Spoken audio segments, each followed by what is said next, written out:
Hi there, and welcome to You and Your Business with me, Alec Drew, on 103.2 Dublin City FM.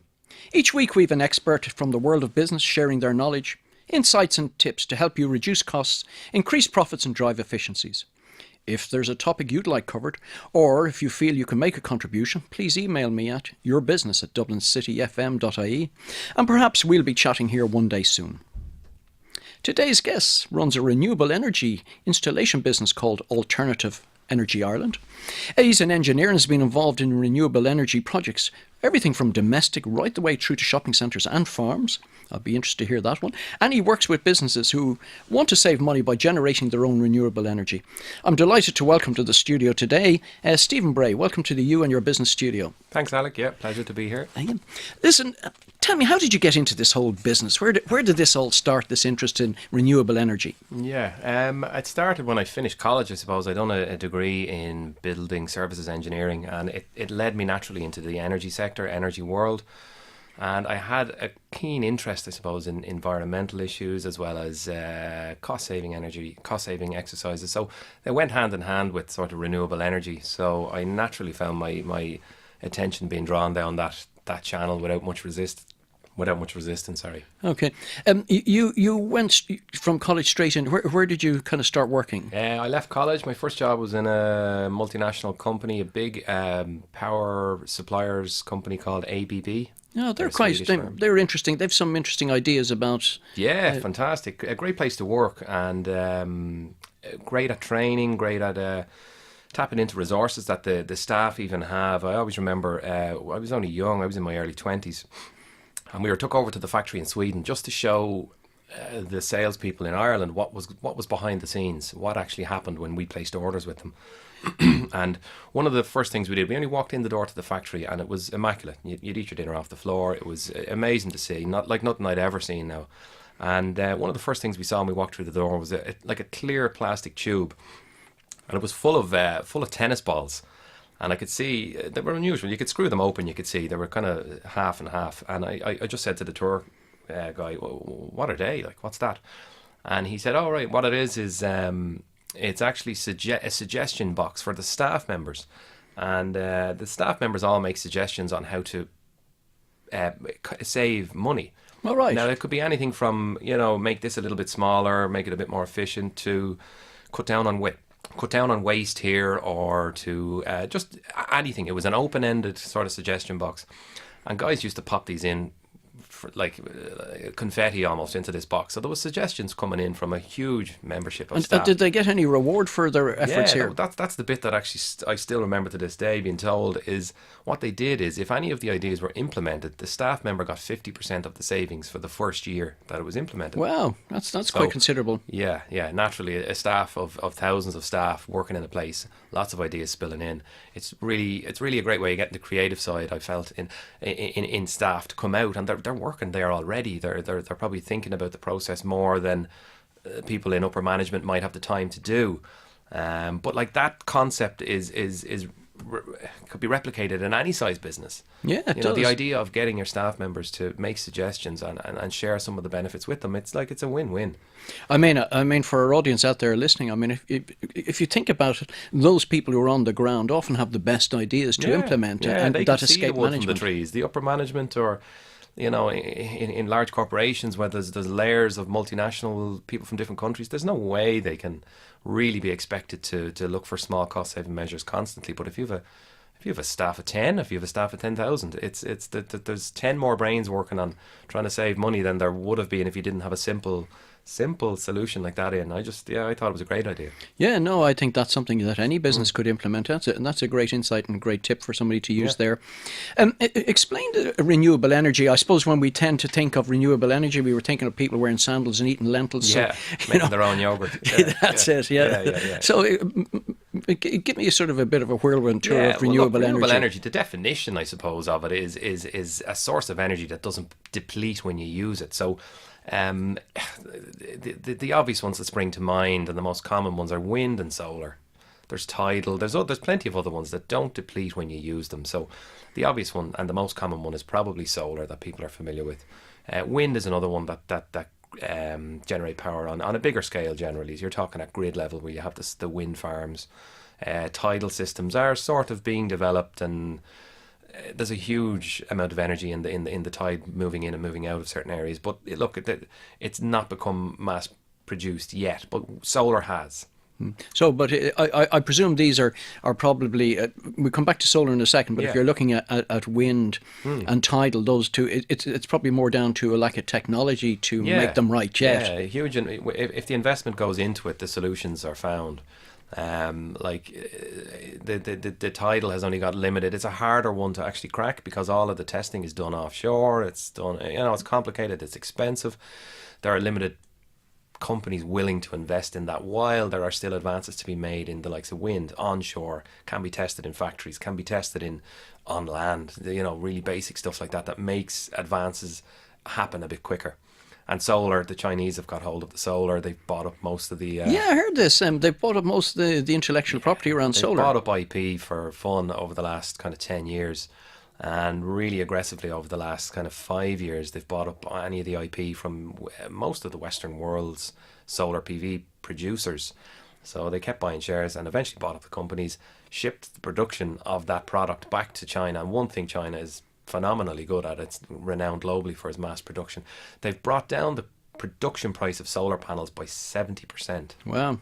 So they're 30% of the cost what they used to be before the Chinese really aggressively went after them. So with that just opens up totally new business models, financial models, energy generation models. There's a whole world of things that those savings actually bring. So yeah, it's interesting because our experience probably in the West here in terms of anybody getting their hands on what we might call the copyright to anything is that we now protect it and we boost the price of it, so it costs everybody more money. Yeah, you have to recoup the cost of your initial R&D and investment and all the other products that you spent money on that didn't actually make it to market. So but look, we know the solar works. The Chinese are good at making them cheap and making lots of them. So I suppose we would have a fairly cynical audience here in Ireland when it comes to sort of talking about solar energy based on our demographic and what happens there. Although today seems a particularly nice day, so it should be good. Bad for February. Yeah. So tell me about this. How are we situated in terms of solar energy here? Yeah, with solar in Ireland, it's all to do with the amount of energy arriving down from the sun. So what we do in Ireland is to capture the same amount of energy that they would in Spain or in California, is we just put in additional panels.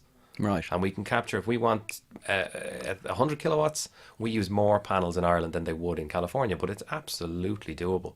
Like, we've built a business on it and we have multiple competitors doing the same thing.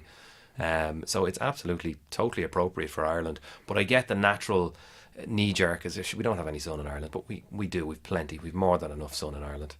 Yeah, so I was kind of looking through your CV there and I saw that you were involved in a shopping centre. Tell me a bit about that. Tell me the project about that. The shopping centre was a solar installation as well, coincidentally, but it was the pavilions in Swords, and they had a hot water demand that never went away, but for cleaners and for hand washing in toilets and all that sort of stuff. It wasn't an overly massive bill for the water in comparison to the electric costs in the shopping centre. Nonetheless, they wanted to make an effort. They wanted to go renewable with something, and they decided that water was how they were going to do it. They wanted to generate their hot water from it. So we done up a design for them. They were happy. We installed it. It was a simple enough installation in the end of the day. But yeah, it met all the needs they wanted. They saved money, and it also met their kind of green credentials. It improved their green credentials. How important are green credentials? Just as a side issue here today, because I hear it being mentioned from time to time. Yeah, it's almost becoming a part and parcel with any big company that they have to make an effort to generate some of their own electricity, or to have at least a green ethos about when it comes to recycling. It's almost become a taboo if you don't have some sort of a plan in place. Like the ISO 14001 is there for companies who go all out and they want to really watch everything from waste and energy and water and all that sort of stuff. But most companies nowadays have an eye on it because there's been a cost associated with it. Water has got a cost to buy in it for a business. I know for homeowners it doesn't yet, but waste has a cost. So energy obviously has always had a cost, but all of these items, if you develop them correctly, they will save you money. So that's ultimately what underpins pins the decision for most companies to actually invest in them. Yeah, because you often wonder that we're talking about, say, corporate governance, and it kind of fits in nicely with that for Yeah. companies who want to tick the box and be seen to be doing a bit. Yeah. But what you're saying is the technology has advanced sufficiently enough now that it makes financial sense for a lot of companies to be doing that. Excuse me, it didn't for years, but referring back to the Chinese, what they've done on the solar, just specifically solar, that is, now they've brought the cost down so much that it now actually makes financial sense, not just green sense, to invest in solar. You will actually save money. You will get a reasonably quick payback on your investment in solar. Or heat pumps or any of the other kind of technologies.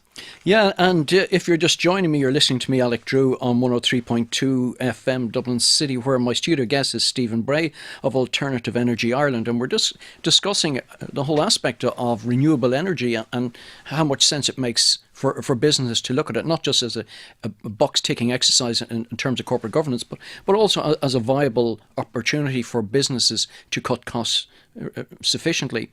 I know you've been involved, as I said, we were talking about the commercial side with shopping centres and things like that. Also, clubs as well. You've done some work with Sports clubs. Yeah. GAA clubs would be common enough users. They have a demand for hot water. Some of the bigger clubs have anything from 30 to 50 or 60 showers. So they need a substantial amount of water. They need it quick, and they need it every day of the week if there's training on every day of the week. So they have a natural energy bill that's never going to go away. So they have two options. One is to generate it by turning on immersions or firing boilers. The other option is to generate it yourself. So there's obviously an initial investment in the beginning. You're essentially prepaying for your hot water for the next 25 years, but the cost savings on it and the payback is there, especially with the grants and subsidies that are available nowadays. They make it really appealing. It's already good enough without these grants, but these grants just make it almost obvious that companies or clubs, golf clubs, tennis clubs, any of the sports clubs have showers, and they have a need for hot water and electricity. So we can design systems that actually generate either electricity or hot water for companies. And in terms of the costs, you're saying that what's the sort of repayment time back from the initial investment on those? Like, costs vary from company size to company size. Like it's almost, it needs to be looked at on an individual basis, but the payback itself is always gauged in years. So it's roughly, with solar PV, it's anywhere from 8 to 10, 11 years, for a bad example, but more commonly it's still the high single digits for payback. And a lot of companies, that's enough. They know they're going to be around in 10 years. They're going to still need electricity. If anything, they're going to probably be double the size they are in 10 years' time. And so it just makes sense to invest in the energy. Otherwise, they're just going to have to pay the increased electricity bills. And energy inflation can be anywhere from 6 to 8%. So it goes up every year by, on average, 6 to 8%. No matter what happens to the barrel of oil. So you're talking about a capital investment here that's probably repayable at about 12.5% per annum. Yeah. And what happens then? Are you out to buy again, or yeah? Well, at that stage, you'll have got your initial investment back. So that's when you're actually beginning to make money on your investment. So, but it's a high percentage. So 12%, you won't get anything like that. Gosh, no. For certainly at the moment, money has never been as cheap. So interest rates are particularly low. But at that stage, then you could look at scaling up. You could look at adding on. If the business has doubled, let's say, you could double the size of your system. They're modular. So you can always add on to them or replace them. But they typically have a lifespan of most renewable systems, all of them, typically from around 20 to 30 years. Wow. So, I mean, if you get it paid back in, let's call it 8 years, you potentially have another 16 years of free electricity. Free energy, Wow. yeah. And in terms of the grants, I mean, again, I think many business owners and company experience of dealing and looking for grants is, my goodness, you've more hoops to jump through and paper to fill to get them. I understand that. What's your experience of that? Yeah, the way it works nowadays is we actually hold the hands of the business owners. We actually look after the application. SCAI, who actually administer most of the grants and are the source of the funds, realised that business owners had that concern, that, look, I don't want all this hand paperwork and that. So that we actually engage with a company who will do all of the muddy work in the middle, the paperwork, the admin, if you want to call it, with processing the grant. So all the all the business owner will get every now and again is a couple of documents and sign here, please, sign here, please, sign here, please, and it's all taken care of. We look after the engaging with SEAI, uploading files, commission inserts, putting the photos online, doing everything that we need to do to comply. We look after that, and we actually engage the services of a third party, because we ourselves also would drown in it. So we actually pay a company to do that. So it takes the burden off us, but also the business owner. So that's the best way, I think, all around. And SEAI actually give grants towards that company. All right. They actually give us a grant towards the administrator as well. All right. So they realise that this is the best way to get it going nowadays. So it'll stimulate quicker. It'll happen faster. So SEAI do want all this to happen. So they are doing the best they can to make them happen. That's good to hear that. And your own website for those who are interested in following up some of this. Yeah, we have a website, aei.ie, and you'll see on it, when you land on it, it's homeowner focused. We do a lot of homeowner renewable energy projects. And then also we have a commercial page. You'll see the button on the website for the commercial side, and that's for bigger businesses, and it'll and small businesses, but generally the mid to large businesses is where the renewable technologies make absolute sense, like irrefutable sense from an economical point of view and an environmental point of view. Obviously, there's some restrictions in terms of if you're putting up solar panels. You need a certain possible square footage that makes sense. Yeah. Like a bad example would be a high-rise building in the middle of a city centre with a high energy use, because they've got a huge amount of floor space, but it's on multiple levels, so their roof is quite small. They might only have 300-400 square meters of roof, but they might have 2,000 square meters of office space below. So we have a small roof space to begin with. There's probably fans, there's probably air handling units and all sorts of air conditioning plant on the roof already. So that's a bad example. But outside of let's say the canals in Dublin, the roof space tends to expand a little bit for businesses. They don't need to go as high, so they go a bit wider, bigger roof spaces. So anything from hotels to clubs to production plants to anything at all. Most businesses have a need for energy, and they have the spare roof space. And they have the spare roof. It's there. It's doing nothing. It's earning you nothing anyway. Yeah. And there are various schemes that we have where we can actually rent the roof space off the business for a period of 20 years, and we would work with our funding partner, and we would actually install solar panels on the roof of this business, free of charge, zero risk, zero capital expenditure by the business. We fit all the plant under roof, and we would then sell the electricity to the business for cheaper than they can buy from the grid. Plus, it's not exposed to energy inflation. The 6 to 8% thing I mentioned earlier, energy has gone up by 6 to 8%, but all the costs are locked in to say we did it this month in February 2019. Whatever happens in the Middle East or whatever happens anywhere in the energy world won't affect the costs, because they're locked in on the day of installation, and the costs of that are recouped by our funding partner over 20 years. So, great green potentials and zero capital expenditure, and that's available today. Certainly for manufacturing plants and places like that who would have large spaces, that would make sense. I suppose just get ahead around, because there's a couple of things coming to mind. Let me leave the farmers for a minute. I'll come back to them, because they're always keen on looking at new ideas and how to save a few quid. Yeah. But if we stick with so even working within a city where you have areas of industrial units in that. The business parks, like they're going to have fork trucks, they're going to have balers, they're going to have plenty of electricity usage, and any sort of business spending in the region of kind of $5,000 and upwards on electricity. They're the ones that sort of make sense, that you really want to be looking at the bigger size. Is that 5,000 per annum or per year? Per annum. So that's quite low for a lot of businesses. So the entry level is quite low. Yeah, absolutely. Yeah, that makes sense. And I like this whole idea that you can sort of lock in your space.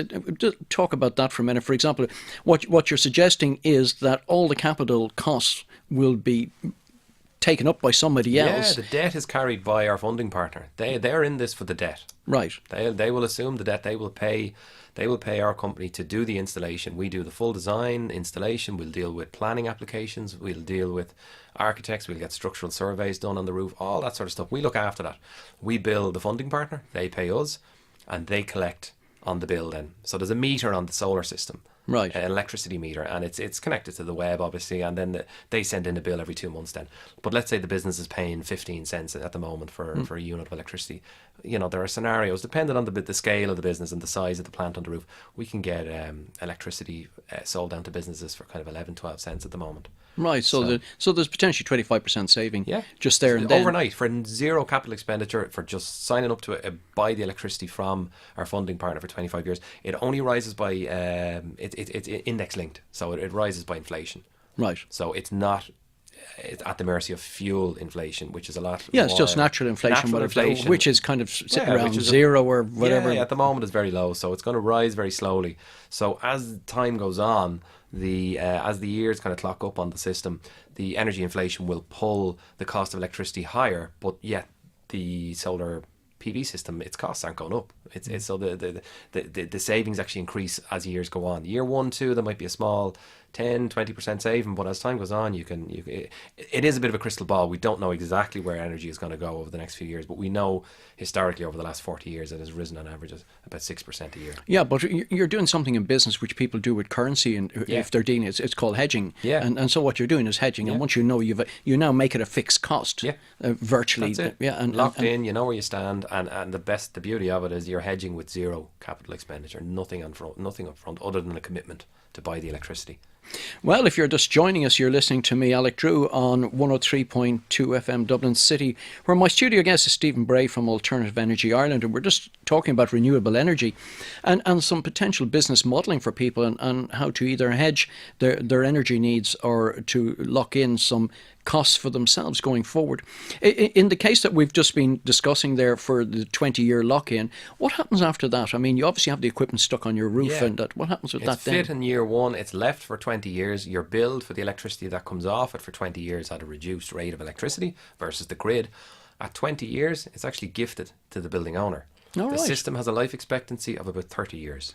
Right. So, and that doesn't mean in 30 years' time the whole system has to be pulled off the roof. What will happen is typically at that stage is individual panels and components will begin to outsee their life, and you will replace multiple panels, or you'll start to replace inverters, or various components in the system will begin to go. We're looking at 30 years. So you're getting 20 years of cheaper electricity. You get 10 years of free electricity. Right. So if we, work out the payback on it, including the free electricity, it's considering there's nothing up front, you can't really give it payback. Yes. You haven't put anything up front, but the savings model on it, we can work it out for individual businesses. It's normally, quite obvious and quite simple to do, and you get great green credentials with no initial investment.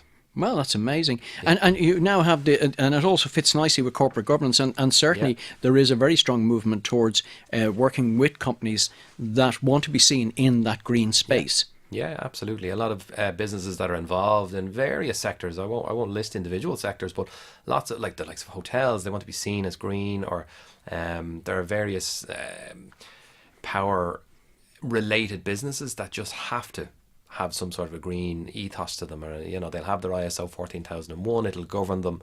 It'll advise. They're rule bound. They're to actually generate a percentage of their own electricity to keep their cert. So. And then forget about large businesses, just for the local small production plant with maybe 10, 20 people working in it, or a small factory. That's a great way of just putting panels on the roof and getting great green credentials. It'll stand to the business. It'll only be it's a positive no matter what way you look at it. I kind of deferred off because we're always seen to be in the city here and always talking about city centre businesses and businesses around Dublin. But this has actually an application to the farming community as well. Yeah, absolutely, yeah. We've engaged with 5 farmers and so far this year that have signed up to us to have solar PV installed. Now, that's not the PPA model where they get it installed for free. They're actually paying for it. All right. So, I think that speaks volumes. If you get money out of farmers, I think you're doing well there, Steve. Yeah, absolutely. And again, the grants helped. The grants helped the economics, and so the farmers have an initial investment, and these are generally like dairy farmers or any farmers that have a reasonable energy consumption, and some of them are only spending it could be 500 to €1,000 a month, or a bill, every 2 months. So they're not huge energy users, but nonetheless, their size more than houses, but a lot less than some big businesses. So they're investing anything from 20 to 30,000 euro of their own money. Then they're getting subsidised, so they get 30% back under the Better Energy Community scheme from SEAI. So it's a bit of a no-brainer because it already makes sense financially without the grants. But it makes a hell of a lot more sense when you get 30% back up front from SEAI. And there's very little hoop jumping, in fairness. I know you commented on the hoop jumping earlier, but again, we've engaged this third party to make the hoop jumping and the form signing and the paperwork trail and the red form to the blue office and all that sort of stuff. They look after that and they take care of all of that. So it makes life easy for the farmers. They'll just sign on the dotted line where we need to. So we're planning on installing those 5 systems. They're down around Waterford and Kilkenny and Tip, as far as I'm aware. And the 5 of them are going to be installed in next month, March and April. Fantastic. Just in time to catch the real. It'll be interesting to see how that modelling works out. Yeah. I mean, I suppose we'd be remiss without talking about just the domestic. I know you do some domestic, and I suppose every business owner also has a home. So how does it make sense in terms of domestic for the sort of minute or so we've left to talk about it? Yeah, absolutely. Every business owner is a homeowner at the end of the day, but all of the technologies I spoke of, heat pumps, solar thermal, which is solar for hot water, and solar PV for electricity, are all applicable for homes. And there are separate grant schemes available for homeowners, and it's roughly 30% of the costs are absorbed by SEAI. It's a cash grant, so the homeowners get it back direct. So it's a real easy way for homeowners to actually generate their own power. Again, get the green credentials. I know it's more appropriate, the green credentials in businesses sometimes, but some people still are into their own carbon footprint, and they eat responsibly, they shop responsibly. So generating your own electricity, generating your own power, especially if you have a small family, it's we deal with kind of 5 to 10 houses a week where we're installing various different forms of, generally solar panels is the most obvious one for homeowners. Well, listen, that's fantastic. I mean, wow, I think we've learned so much today, and what great opportunities there are out there for business. Okay, that's all we've time for today. A special thanks to our guest, Stephen Bray from AEI, and that's aei.ie. Thanks for coming into the You and Your Business studio today. Thanks also to George on sound. And don't forget that you can contact the show by emailing yourbusiness@dublincityfm.ie with your comments and suggestions. The podcast for today's show will be available on dublincityfm.ie from tomorrow. Thank you for your company, and please remember to join me, Alec Drew, again next week at the same time, 12:30, right here on 103.2 Dublin City FM for another edition of You and Your Business.